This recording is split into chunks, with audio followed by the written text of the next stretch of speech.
Indonesia full tim lawan Vietnam. Sein Patinama beri gertakan. Media Inggris soroti pertahanan timnas Indonesia. Hai, jumpa lagi di Gadis Bola yang akan menyajikan informasi terupdate mengenai tim nasional Indonesia.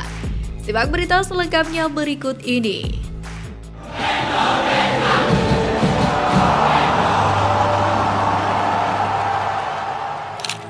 Pada laga kedua grup D Piala Asia 2023 di Stadion Abdullah bin Khalifa pada Jumat 19 Januari, Sintayong dipastikan bisa menurunkan kekuatan terbaik saat timnas Indonesia versus Vietnam.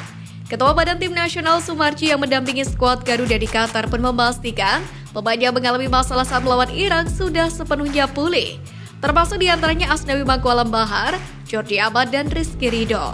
Hal ini pun dipertegas oleh pernyataan asisten pelatih Nova Arianto yang memastikan tidak ada pemain yang cedera jelang Vietnam versus Indonesia. Untuk saat ini kondisi pemain pun dipantau dengan seksama agar prima saat pertandingan. Timnas Indonesia membutuhkan hasil kemenangan melawan Vietnam untuk menjaga asa lolos ke babak 16 besar Piala Asia 2023. Tapi tentu tidak mudah karena Vietnam menginginkan hal yang sama. Oleh karena itulah duel ini diprediksi bakal sengit. Apalagi ada rivalitas tersendiri antara timnas Indonesia dan Vietnam sebagai tim yang berasal dari ASEAN. Sein Patinama sendiri menjelaskan dukungan supporter bisa meningkatkan kekuatan bermain skuad Garuda. Oleh sebab itu, ia berharap banyak supporter yang memberikan support kepada tim merah putih. Sementara itu di laga ini, Sein Patinama diprediksi bisa tampil starter. Tanda-tanda itu pun terlihat saat Sintayong kedapatan memberikan instruksi khusus terhadap mantan pemain Viking FK ini, di mana momen itu dibagikan akun Instagram @football.indonesia. Dalam video tersebut, Sintayong terlihat memberikan instruksi kepada sang pemain, dibantu oleh staf pelatih timnas Indonesia. Dia pun meminta seluruh pihak untuk berpikir positif kepada skuad Garuda.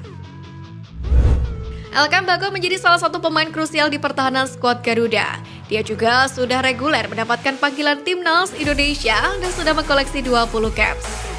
Elkan Bagot menjelaskan bahwa sebelum pertandingan di timnas dan klub, bek jangkung ini memiliki ritual khusus, di mana dia tidak akan menggunakan Instagram. Menurutnya media sosial bisa mengganggu konsentrasi saat bermain. Bagi pemain ini, kondisi tersebut kadang tidak baik dan lebih baik dihindari. Sementara itu sebagai pemain diaspora, Elkan Bagot ingin segera bisa lancar berbahasa Indonesia. Elkan Bagot menjelaskan bahwa dia sebenarnya sudah lama bermain bersama dengan skuad Garuda. Namun sampai saat ini dia masih belum lancar berbahasa Indonesia. Lebih dari itu, membela skuad Garuda di Piala Asia 2023 ini, diakuinya bahwa keluarganya sangat bangga. Media asal Inggris Sportmo menyoroti lemahnya pertahanan timnas merah putih jelang menghadapi Vietnam di match D kedua grup D Piala Asia 2023. Menurut Sportmo, pertahanan Garuda terlalu lemah dalam beberapa laga terakhir karena terlalu mudah diserang dan mereka pun memprediksi hal serupa juga akan terjadi saat timnas Indonesia melawan Vietnam. Skuad Garuda juga dianggap memiliki pertahanan yang lemah selama Piala Asia ini. Bahkan Sportmo menilai pasukan Garuda akan kemasukan banyak gol lagi saat bertemu dengan Vietnam dan Jepang. Pasukan Sintayong agak ceroboh dalam bertahan selama beberapa bulan terakhir. Kebobolan banyak gol dalam 3 dari 4 pertandingan sebelumnya di semua kompetisi. Tulis Sportmo. Bek timnas Indonesia Pratama Arhan akhirnya berlabuh ke Liga Korea bersama dengan Suwon FC. Rupanya ada peran Sintayong dalam kepindahan pemain andalannya tersebut ke Suwon. Sementara itu pelatih Suwon FC Kim Eun-jung mengatakan salah satu yang jadi bahan pertimbangan adalah karir Arhan di timnas Indonesia, di mana mereka sudah memantau pemain berusia 22 tahun ini sejak timnas kelompok umur. Sementara jika berbicara tentang timnas, Sintayong jadi salah satu sosok yang mengorbitkan Arhan di skuad Garuda. Puncaknya pada Piala AFF 2020 saat penampilan dan lemparan jauhnya mendapatkan sorotan publik. Sejak saat itu, Sintayong rajin membawa Arhan ke timnas kelompok umur hingga senior. Bersama Suwon sendiri, Kim berjanji akan membawa Arhan berkembang jadi lebih baik. Mereka siap membantu pemain andalan skuad Garuda itu untuk berada di level tertinggi. Sementara itu, pasca pindah ke Suwon FC, Pratama Arhan hingga saat ini menjadi satu-satunya pemain yang memiliki label tim nasional. Jika kita mengacu pada data yang ada di laman transfer market, dari total 41 pemain yang ada dalam skuad saat ini, hanya satu yang berstatus sebagai national team players adalah Pratama Arhan. Suwon FC berharap banyak dari perekrutan Pratama Arhan. Tak hanya berdampak positif dalam hal performa, tapi juga soal bisnis. Menurut laporan Kyonggin, keberadaan Pratama Arhan dapat menarik minat fans Indonesia untuk datang ke laga kandang Suwon FC. Terkini, Kyonggin juga melaporkan bahwa Suwon FC juga akan menggelar pemusatan latihan di Indonesia, tepatnya di Bali, sebelum musim 2024 dimulai. Media tersebut melaporkan bahwa Pratama Arhan bakal bergabung usai tugasnya bersama Timnas Indonesia di Piala Asia 2023 tuntas. Dirinya pun akan bergabung saat Suwon FC melakoni pemusatan latihan di Bali. Yakob Sayuri hangat dibicarakan oleh penggemar sepak bola usai mencetak assist yang gemilang kepada Marcelino Ferdinand. Bahkan dikutip dari akun Instagram @AFC Asian Cup pada hari Rabu lalu, assist Yakob disebut kelas dunia. Setelah membuat assist yang gemilang, Yakob pun santer dikaitkan dengan salah satu klub Liga Belgia. Hal itu terjadi saat klub Liga 2 Belgia KMSK Deinze mengunggah foto Marcelino bersama dengan sang pemain. Warganet asal Indonesia pun menyodorkan nama Yakob Sayuri agar direkrut klub asal Belgia tersebut. Pada pertandingan Timnas Indonesia versus Irak sendiri, Yakob menempati posisi sayap kanan. Ia bekerja sangat baik di sektor tersebut.